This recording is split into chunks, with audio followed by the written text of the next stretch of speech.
what's up, you guys? Putting a trailer hitch on your Acura RDX can take you to some really cool places, whether it be through biking, camping, or even towing a U-Haul trailer through most of North America. So let's go ahead and break down that really easy install. You'll need the tools seen here to complete your installation. To start, let's go ahead and point out our attachment holes. They're the same on both the passenger and the driver's side. Our first attachment hole is this weld nut towards the rear of the frame. Our second attachment hole is right here. For the second attachment hole, we'll be using the included handle nut. To be able to get it in, we'll have to bend it. You just put it through the access hole and line it up above the attachment hole. And we'll repeat the same on the driver's side. Now we're ready to bring our hitch up into position. We'll be using our U-Haul exclusive hitch jack. If you don't have a hitch jack, we do recommend that you get an extra set of hands, as this can be a little heavy. So to raise it over the exhaust, you'll need to have it tilted upward.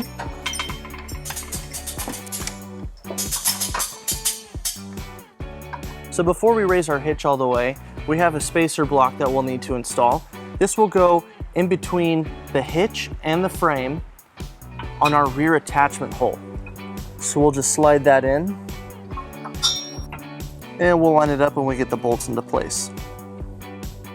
Now that we have the hitch into position and our spacer blocks in on both the passenger and the driver's side, we're ready to bring our hardware into place.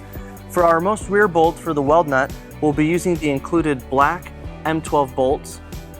This comes with a conical tooth washer. You'll want to make sure that the teeth are facing towards the hitch when installing it.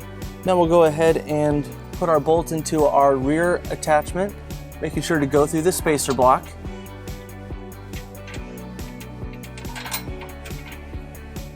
For our forward attachment points with the handle nuts, we'll be using the grade 5 bolts with the conical tooth washers as well.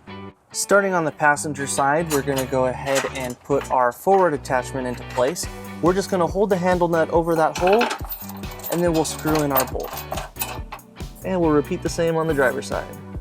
With all of our hardware in place on both sides, we're now ready to tighten and torque all of our bolts according to the manufacturer's specification. All of our bolts will be using a 19mm socket, and it helps to use a 5-inch extension. And now using some tin snips, we'll go ahead and cut down our handle nut so it's not in the way. And we'll just push it up. Alright guys, now that we're done with our install, we went ahead and pulled our vehicle down onto level ground to show you some measurements for your hitch accessories. This is a 2-inch receiver. From the pinhole to the edge of the bumper is 4 inches, and from the ground to the top of the inside of the receiver is 13 inches. This will help you determine the length, rise, and drop for your hitch accessories. So that wraps up our video. Thank you for watching. If you need more information on this product, or if you'd like to schedule a hitch installation with a U-Haul Hitch professional, you can visit your closest U-Haul Hitch Center, or you can visit us online at uhaulhitches.com. Thank you.